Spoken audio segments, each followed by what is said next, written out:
Alright, what is good, ladies and gentlemen, is the Mass Ranker back again with another ranking, and today we are doing a ranking for the Jojo's Bizarre Adventure Part 1, aka Phantom Blood characters. Yeah, we are going to be doing this after each part because I think that this anime, it's less so like season by season, like something like Konosuba or even Dr. Stone. Like Dr. Stone, you could make the argument that each section is kind of its own, like, different story, but I still think that that is more so like one large I think when you have different protagonists, I think then it's warranted to maybe have like different, like specifically character rankings after each specific part. I was also considering with like Konosuba when I did like the Konosuba character ranking for all of the seasons as well as the Megumin spin-off, but I was wondering, should I maybe do a character ranking for just the Megumin spin-off, but then I decided like no, because I think it would just fit better to do all at once. But I think that for JoJo, it feels a bit better to do. I'll do like eventually all at once, like all the characters from all the parts. But I do think that it also makes sense to do just specifically the parts on their own, like the characters from each individual part as well. So that's what we are going to be doing today. And so yeah, I just realized that I forgot to pull up the Anime Planet list, which I have been forgetting to do a lot lately for some reason. So let's see here, JoJo.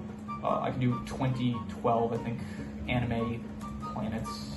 Yeah. For some reason though, Anime Planet, they group, so they also do this in like for like the anime itself, but for some reason, parts 1 and 2 are both kind of grouped together. So if you look at the characters here, it is going to show that you do have here like main characters. It does show also characters from part 2, but we're not focusing on them. We're just focusing on the characters from part 1. I don't actually know if I'll need this because I just finished watching it today, and I actually binged this entire, I didn't mention this in my review, but I actually binged all of part 1 in one day because it's pretty short. It's only 9 episodes. So yeah. Anyway, let us just begin, starting off with, okay, I guess I do need the names. This guy specifically has a really hard name to remember. I think it's Buford, something like that. Bruford, yeah, Bruford. I'd give him, I would say, I'll go B tier. We'll go B for Bruford. I would say that I did like the arc of basically his character. Like he comes back, his hate marinated because he was betrayed by the people that he made a deal with. He basically made a deal with Queen Elizabeth, saying like he as well as Tarkus, they'll give themselves up in order for Queen Mary to be able to live. But then right as they were about to die, they realized that they'd been betrayed and like they killed Queen Mary anyway. And so he died with like a lot of hate in him, and so he gets revived, and so he ends up fighting Jonathan. But then Jonathan kind of shows him that like it's kind of confusing, the sequence of events happens, but basically Jonathan kind of shows him the good in humans, I think, and so he kind of Jonathan allows him to strike him, but then he doesn't strike him, and so so then he kind of loses the hate in his heart, and so he dies with like a bit of humanity left in him, and so I guess that's kind of good. So yeah, we'll give him B tier because I did like his part in the story, even if like the actual fight scenes, it's like he used his hair a lot, which was alright, and there were some good moments with his fight scenes, but I don't know, that section of the anime, like the middle section where they're fighting Tarkus and Bruford, I didn't like as much, but it's not as much for like the actual characters or the fights themselves. It's more so just for like the settings. I just didn't like the settings that they chose for it. So yeah, this is the dog. This is, what's his name? Danny. Yeah, Danny. I would give him probably D tier, D/F tier. I don't care for him. He just kind of, I mean, I guess I feel a bit bad for him because Dio just initially kicks him in the face, and then he does end up putting him in a box in a furnace that ends up getting burnt, and so yeah, I guess that is a bit of a shame. But even so, I just don't really like. I don't know. He's not like Chomosuke level from Konosuba, so yeah, that's now my metric for good pets in shows or anime. Like ever since I think Chomosuke from Konosuba, that was like the only character that was the only pet character that I ever rated higher than like I think C tier maybe. So that's my metric now.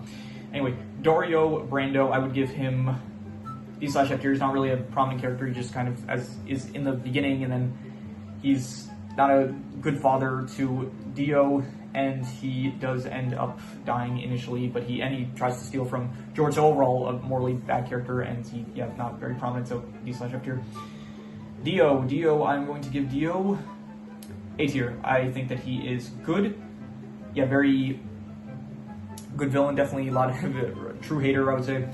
Definitely makes Jonathan's life hell at the very start, and I think that there were definitely some moments where it's like he could have easily beaten Dio, it felt like, but he was just kind of toying with him, so it does feel like he had some opportunities that he kind of Well, I guess not exactly. I don't know.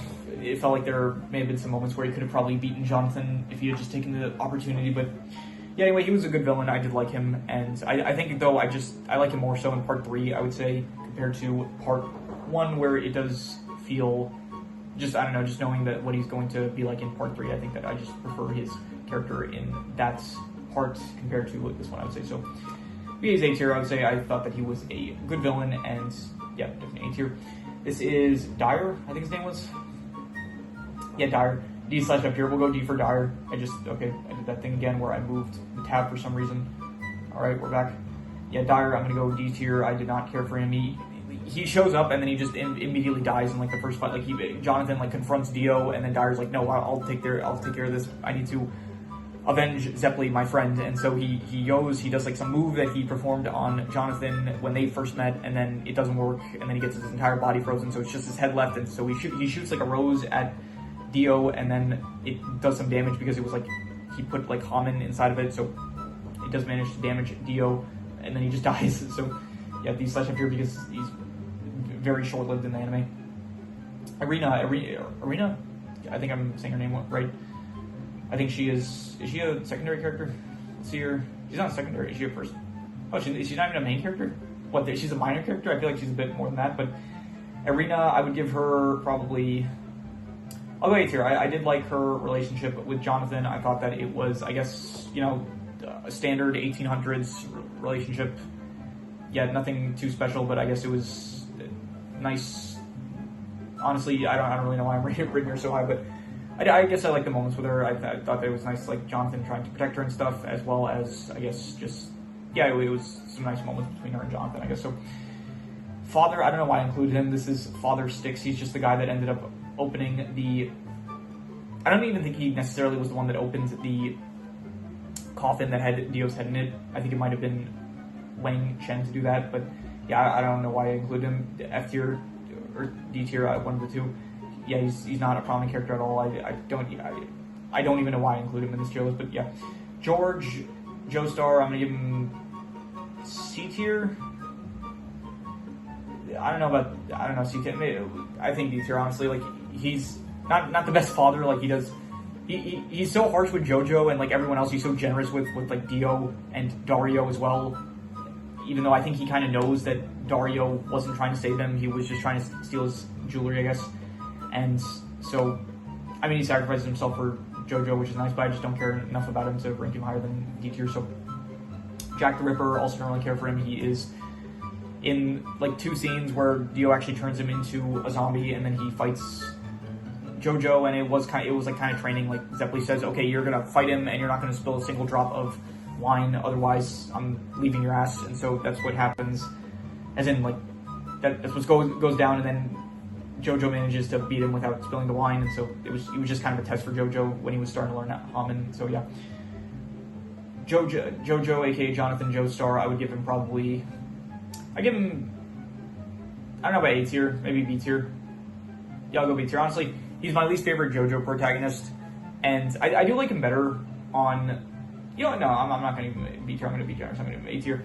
I do like him more on rewatch than I did the first time around, but he is very much, like, he's the most noble Joestar, I guess, but I don't know if that quality is, that's like a good quality to have, but for a protagonist it is sometimes just a bit boring, where it's like, he's very predictable, I guess, with like every moment with it. Like Joseph in the next part, it's like he's more kind of unpredictable of like what he's going to do and stuff, and so it does make for a more interesting, fun viewing experience when, I guess, I don't know, just Jonathan's character is like very predictable, I guess, but he's still a good character, definitely. I do like him, but yeah, not as good as the other JoJo protagonists, I would say.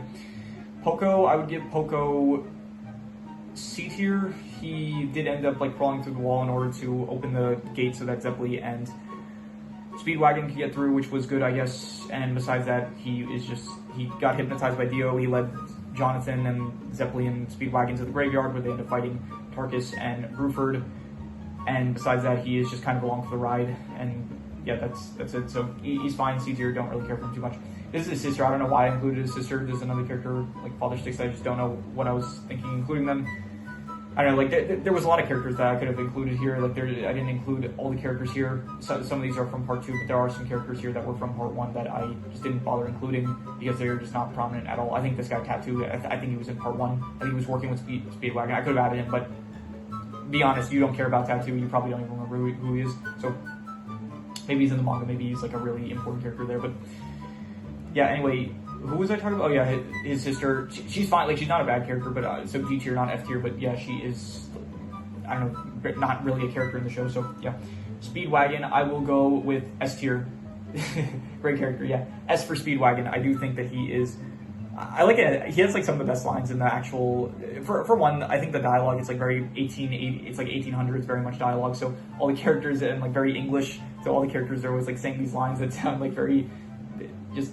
Sound interesting, like it's like lines you don't normally hear from characters, I feel like. So yeah, I did he was very much prominent in that aspect, so I did like a lot of the lines. Honestly, most of the anime he was just kind of like freaking out about like just what was going on with everyone else. Like he would see Jonathan fighting or Zeppeli fighting and he would just get freaked out about them taking the beating or whatever. So he did try to like mug Jonathan, and then he realized like how much of a gentleman he is, like how much of a good person, so he does end up kind of getting a respect for him, and then he just goes to his house because I don't know why he ended up falling to his house, but anyway, he did end up helping out Jonathan. He says like, oh, I know a rotten person when I see him, and that Dio, he's the most rotten one of all. So, and then yeah, he just kind of follows along. He's like with Jojo and Zeppeli Zeppeli shows up after, but yeah, he is just kind of like along for the ride, which, yeah, he's great. I like him. He's fun and definitely S tier. Straits, that's the name, right? Straits. It's Straits, right? Computer's doing that thing where it's not moving best. Straits, yeah, Straits. I would give him D tier. Don't care for me. I know in the next part, spoiler alert, he does like turn into an antagonist. I honestly don't remember why, so I guess on rewatch I'll remember why he turns into an antagonist. I think probably he was just working for the villain or something like that. He probably saw like no way out of. So probably like, I don't know, the same thing that the characters in Play do. It's like, oh, they're gonna beat us anyway, so might as well be on the winning side. So it's probably that, something like that. But yeah, don't care for him. D/F tier. Tarkus, another D/F tier. I liked Bruford. Tarkus, he was just like, he wanted to fight and kill. I guess he said like, oh, Bruford is the one that thinks, I'm the one that just goes in guns a-blazing and beats the shit out of everyone. So yeah, I didn't care for him too much. This is Ton, what's his name? Tonpei? Something like that? Ton Petty, yeah. He is the teacher of Zeppeli. He's in some flashbacks, and then he shows up in person at the end. He kind of fights off some zombies, that's it. I don't care for him really at all. Yeah, Dire Straits, Ton Petty, I feel like there was no reason for them to really show up at the ends, to be honest. So, yeah. Anyway, Wang Chen, the guy that just kind of helps Dio out. He serves Dio for the entire part, and yeah, initially he was the one that was giving Dio the poison to poison George, and yeah, I mean, he's got a decently prominent role, even so I just don't really care for him, so I'm giving him D/F tier. I feel like I should say a bit more about him, but I mean, he does end up causing the explosion of the boat at the end because Jonathan was controlling the Tommen, so yeah, I don't really care for him, even for the decently big size role that he has. And then finally, Zeppeli, I will give him either A tier or S tier, and I will say, I'll go S tier. I do like him. Yeah, he's the one that teaches Jonathan about Hammond. He is like not the wise master necessarily, I want to say, but he is the one that kind of like teaches them about. He's like the one that's like the most aware of like the situation that they're in. Kind of, he was the one that actually found the mask originally, and that Dio is using to cause all the problems and stuff. He didn't know about his fate, that he was supposed to die, I guess, and I don't know how I feel about that plot line. It's like, oh, he was. Also, I'll say this: it's kind of ruined his character a bit for me. Where at the end he says like, oh, I had a family and I decided to leave them, and I don't regret that choice at all. And you've become my new family. Like, you're like a son to me, Jonathan. It just made me feel like, okay, you abandon your family. Like that seems like not a great thing to do. So yeah, so maybe I should move him down for that. But I don't know. He was still a cool character, and he did fine. You know what? For that reason, I'll say. If I'm debating it this much, then I feel like I shouldn't put it in S tier. So I'm just gonna say A tier. We'll put him in the top of A tier. We'll say that. And yeah, we'll do side style now. We'll start off with that, I guess. I'm not gonna bother with the D/F tiers. So yeah, only one C tier Poco. Out of the B tiers, I would say, yeah, Bruford is better than Dario. And in terms of the A tiers, I already said that Zeppeli is the best, and we're not really going to do reverse order for this. We'll go straight order, I guess, or whatever the opposite of reverse order. Sure, we'll go with that. I will say Dio, then... Do I like Dio more than Jonathan? Here, I would say Arena is last, and then I would say that probably Jonathan or Dio. I would say that I like... I don't know. I'm going to say Jonathan. I think Dio is just better in part 3. Personally, I like him better in that part compared to now. So, yeah, I'll say Jonathan is a bit better than Dio currently. But I do think that overall Dio is probably the better character. So, yeah, that is pretty much all there is. That is my ranking of the JoJo's Bizarre Adventure Part 1, aka Phantom Blood characters. And so, yeah, that is pretty much all there is to it. So if you have any recommendations, any shows, movies, video game... Why do I just randomly mess this up the outro sometimes? If you have any recommendations, any shows, movies, video game stories, anime, manga, web series, anything that you want me to review or rank rankings, it does not have to be media related. It could be anything. Leave it in the comments and I will maybe possibly check it out. With that said, that is pretty much all there is to it. So let's leave it at that.